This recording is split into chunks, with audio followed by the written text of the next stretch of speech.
yang sebesar-besarnya mewakili keluarga dalam, manakala kami belum bisa memberikan pelayanan kepada santri secara maksimal.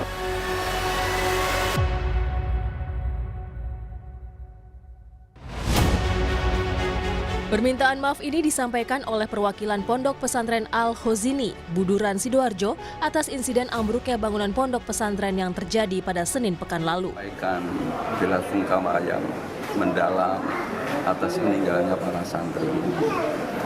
Yang kedua, kami mohon maaf yang sebesar-besarnya mewakili keluarga dalam, manakala kami belum bisa memberikan pelayanan kepada santri secara maksimal. Tim SAR gabungan pun sudah menutup operasi pencarian dan evakuasi korban. Namun, selesainya operasi pencarian dan evakuasi ini masih menyisakan tanda tanya. Apa penyebab dari insiden yang menyebabkan 67 korban meninggal dunia? Kabid Humas Polda Jawa Timur, Kombes Julius Abbas, memastikan proses hukum menyelidiki ambruknya bangunan musola Pondok Pesantren Al-Khozini segera dilakukan. Sejauh ini terkait dengan proses upaya penegakan hukum ya.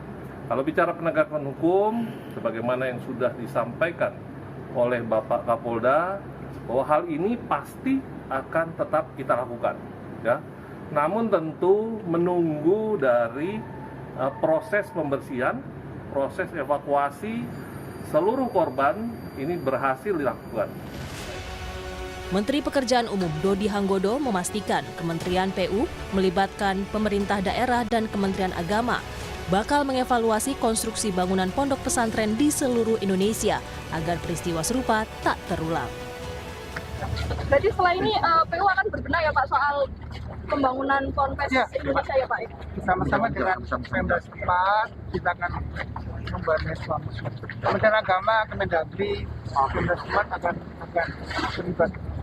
Nanti secara bertahap kita akan melakukan perbaikan sana sini agar kejadian seperti ini tidak terulang lagi. Baik.